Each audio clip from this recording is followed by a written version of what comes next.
Tonight, Texas heartbreak. The death toll from last week's flash floods now passing 100. Dozens of others still missing as Texas families cling to hope, remember the lives lost, and search for answers. Plus, Israel-Hamas ceasefire. Prime Minister Benjamin Netanyahu and the Trump administration inch closer to a peace deal. I think things are going along very well. We examine what it takes to make both sides' wish list a reality. And education in America. How a Mississippi school's mission to offer a Christ-centered education is changing lives and defying odds. When you have teachers who love from their soul, it's a whole nother difference. And that's what this school brings. All this and more tonight on Faith Nation.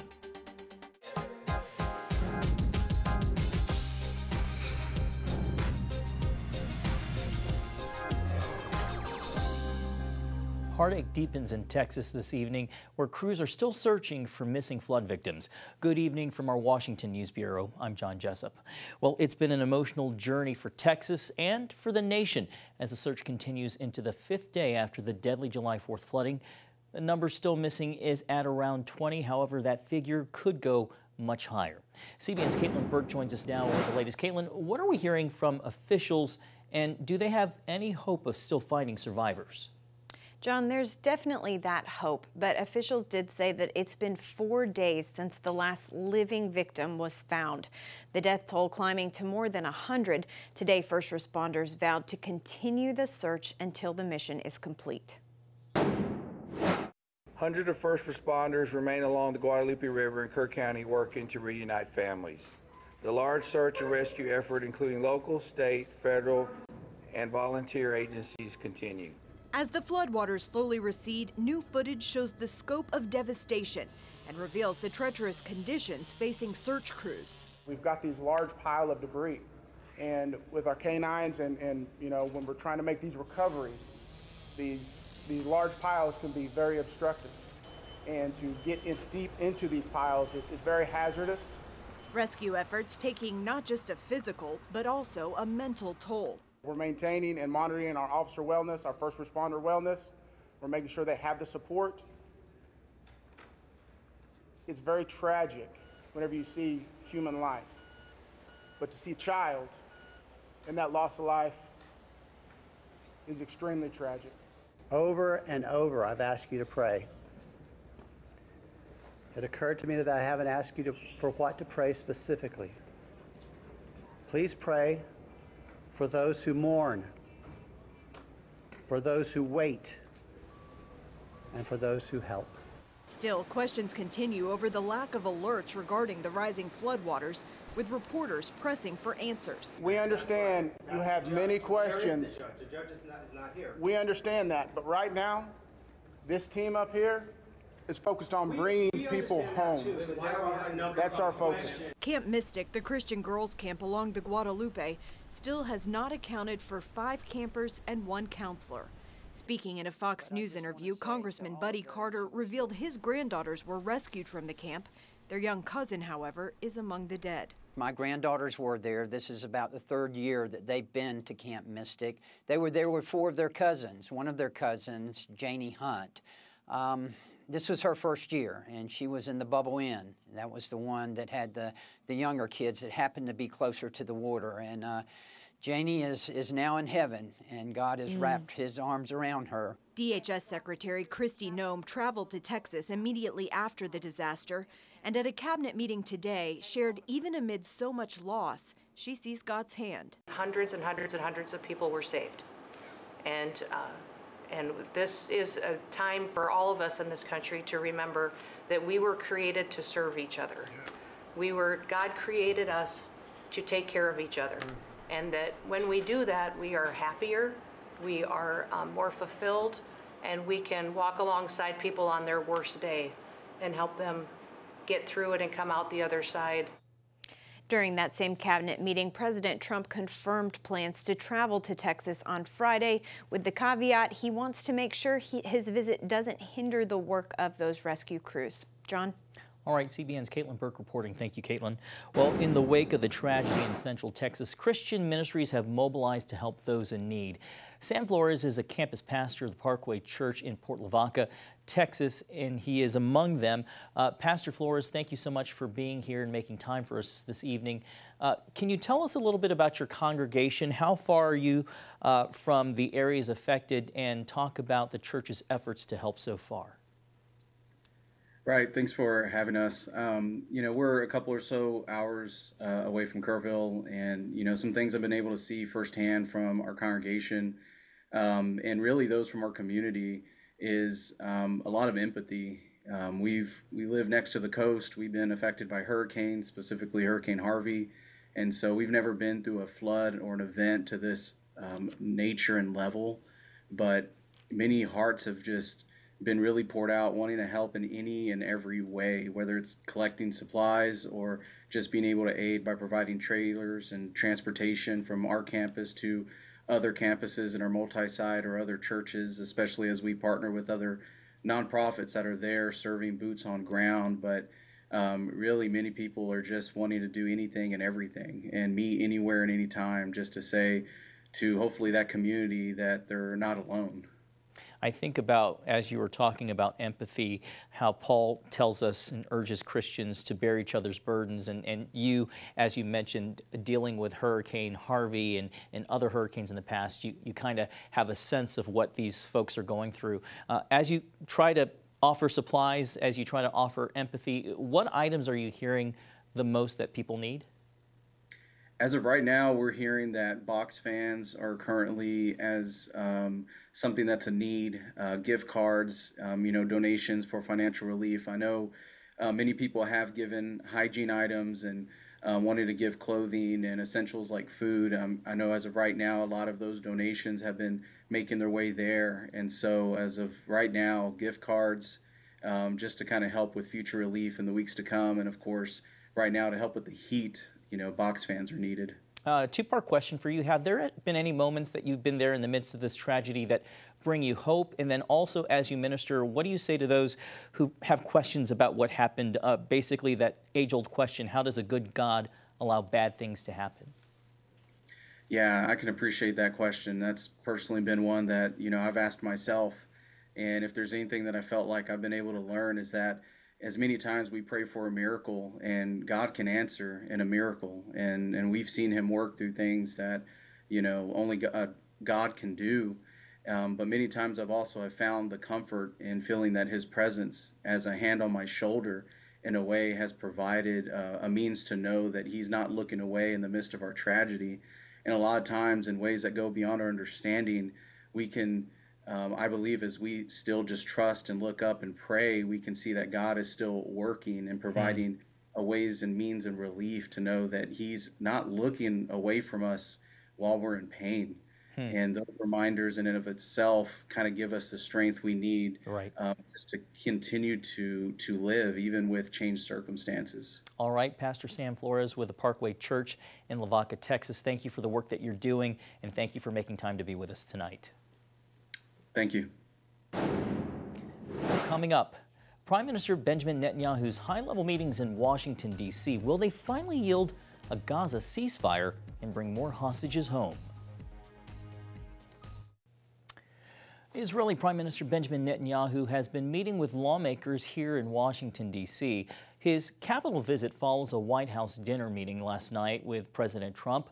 As talks to end the war in Gaza continue in Qatar, Netanyahu noted a plan to relocate Palestinians out of the war-torn region is still in the works. We're working with the United States very closely about finding countries that will seek to realize what they always say, that they want to give the Palestinians a better future, and those who, and I think we're getting close to finding several countries, and I think this will give, again, the freedom to choose. Palestinians should have it, and I hope that we can secure it. The United Nations and the Palestinian leaders say they oppose any plan to to move Palestinians out of the Gaza Strip. Well, for more, let's bring in Tony Perkins, president of the Family Research Council. Tony, welcome back to Faith Nation. As ceasefire talks continue, does it help or hurt to talk about relocating Palestinians out of Gaza? Well, John, there's going to have to be something done with Gaza, and there's multiple issues here that are being dealt with simultaneously. Since October the 7th, I think I've met with the Prime Minister 3 or 4 times, and his number one objective is to get the hostages back. That's a part of the conversation that's going on. How do they get a permanent ceasefire, get the hostages back home? How do they deal with Hamas, which has used Gaza as a launch pad for terrorism? And how do you rehabilitate that population? How do you rebuild it? I think this is voluntary in part to allow these folks to go elsewhere. But ultimately, it's going to come down to Israel is going to have sovereignty over their land. Now, it's very interesting, John, because we've seen even this week in the Wall Street Journal, and this is something that's been in the works for a while. I've had some conversations when I was in Israel a couple of months ago. You now have Arab tribal leaders that live in Judea and Samaria are saying, look, we don't want the Palestinian Authority. We want to enter into the Abraham Accords. I think this is, no question about it, a historic moment that we're in. And I feel pretty confident with the Trump administration backing Israel and allowing them to make the decisions that are in their best interest. I feel very confident about the future right now. You mentioned those Gazans, and we should also note, as we reported yesterday, that the Israeli military is actually arming Gazan clans opposed to Hamas. Over the weekend, as you just mentioned the word launchpad, you wrote some commentary on the ceasefire deal titled, "For Israel, a two-state solution is a launch pad for terror." Can you share a little bit more about your thinking behind that? Yes, John, because as you mentioned, the international community, they want to refer to Judea and Samaria as the West Bank. This is about almost a quarter of the geographical landscape of Israel. And every time we talk about peace, it's somehow Israel has to give up land, give up part of this area for peace. And I think we're at a new paradigm is emerging, because post-October 7th, even the Palestinians, the Arabs, not the Palestinian Authority, but the Arabs living under their corrupt system are saying, look, we know that a two-state solution is not a solution. Just allow us to operate under the Israeli government. And so I think, John, there's a parallel actually in our country where we have Indian tribes, Native American tribal lands that are under the U.S., but they have certain autonomies. I think that there is possibly a model here, a way forward for Israel to secure their future, their security, but also allow those individuals, the Arab tribes that are already there, to live peacefully as well, out from underneath a corrupt system under the Palestinian Authority. Literally just a few seconds left, Tony. As you well know, evangelicals are seen as some of the biggest supporters of Israel. As ceasefire talks continue, how would you urge Christians to pray in the few seconds we have left? We just need to pray for wisdom for our leaders, that they would support Israel in doing the right thing. Not telling Israel what to do or what not to do, but making sure our positions as a country are in alignment with God's plans for Israel. All right, we will leave it there. Tony Perkins of the Family Research Council, we always appreciate you spending time with us. Thanks for joining us on Faith Nation. Well, up next, one woman's faith-fueled mission sparks a life-changing school for at-risk kids. See how she's transforming the future, one child at a time.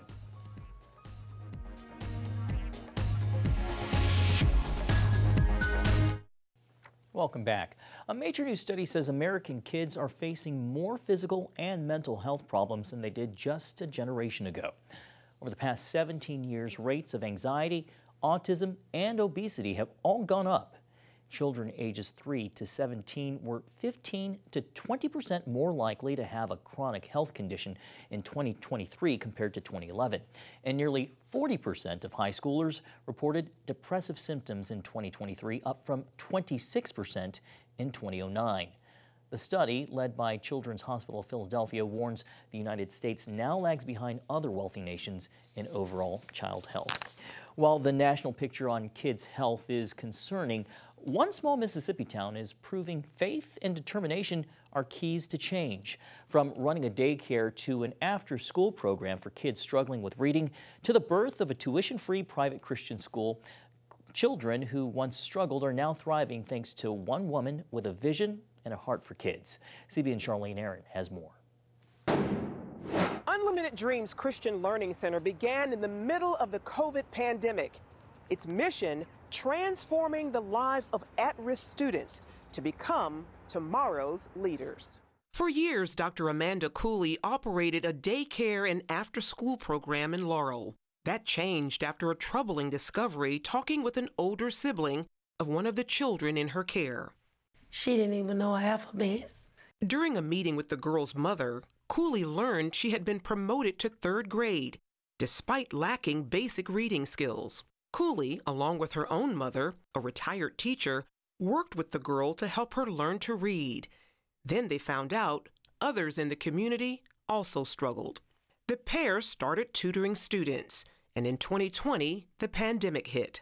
I had 85 children enrolled at the daycare. No one was there, not one. No one wanted their children affected, and I could not blame them. Around the same time, God planted an idea within Cooley to start a school. She knew her community's kids couldn't afford to stop learning. Cooley spent a few weeks in deep prayer, after which she felt God give her the green light. I felt like, how you going to do it? You have 2 new babies, you have this daycare, you have this plethora of bills. You can't do that. But I forgot he owns everything. Fast forward to August 15, 2020, when nearly 20 years after graduating with a degree in the healthcare field, Cooley officially opened Unlimited Dreams Christian Learning Center. Her mom, Brendalyn Campbell, came out of retirement to join her in the mission. Because in that first enrollment, it was probably supposed to be 30 or 40. Yeah. We had many more. Over time, word grew about the tuition-free Christian school. A series of miracles helped Cooley move the school from her small daycare building to this beautiful schoolhouse, enabling her to help better educate 120 students from grades K through 12. Many in this state applaud and support Cooley's efforts, including Laurel's own Ben and Erin Napier, hosts of HGTV's Hometown, who helped renovate the school in an episode of their show. Well, she's doing the Lord's work. That's what she's doing, and that's what all of these individuals that are working so incredibly hard, because they're giving kids an opportunity for success. They're not just teaching them to read, they're changing their life, and they're changing their life's potential. Grateful parents who needed a change in their children's lives saw it happen. I was having problems with public school, counting my babies out. Malachi, from the start, they counted him out. As her 3 children struggled with learning, public school teachers told Vicranda House they needed special education. Since enrolling at Unlimited Dreams, they're all thriving. Malachi loves it. He loves it.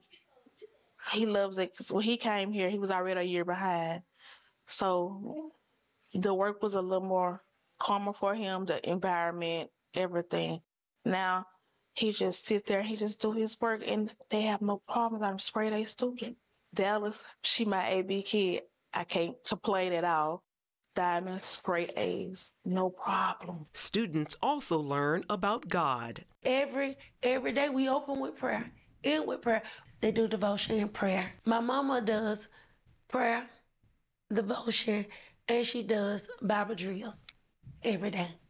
God he really good. He helped me through all my problems, and now he got A's and B's. They have Bible homework when they doing their work. I just love to see them do their work. And that's only because God gave Amanda a vision, and she followed through. So now our kids, the sky's the limit. Clear proof of that sentiment is 7th grader Alicia Cooley. When I was in my old school, they put me in special ed, and they gave me a paper with ABCs and stuff on it. and I could do it. So when I came here, Miss Amanda said she gonna help me work on everything I need to work on, and I got myself in a good school. Bryce Everett has attended here 2 years. I had a way better learning experience here because like it's more of like a one-on-one teaching. Like I can get the help that I need. Definitely like more quiet. Like we're in a quiet area, so like that helps a lot as well. He recently participated in the school's first graduating class before heading to junior college to study animation. I can work for like Disney, maybe even like Hollywood as well. Dreams coming true because of a holistic approach to learning. When you have teachers who love from their soul, it's a whole nother difference. And that's what this school brings. A Love Unlimited Dreams believes students will carry with them beyond their school years. I hope it means a brighter future. I pray about that all the time. My faith is strengthened every day, not just by me praying, by seeing them. They increase my faith. Charlene Aaron, CBN News, Laurel, Mississippi. A beautiful story. Thanks, Charlene. Well, coming up, songs of praise in the midst of devastation. Next on Faith Nation. Finally tonight, songs of hope rise from the despair as a group of campers evacuate the flooding in central Texas. Search and rescue operations continue.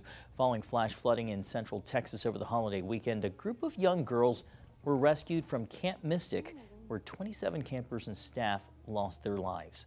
A camp staffer and nurse named Devon Page captured video of the bus full of girls being driven to a reunification center.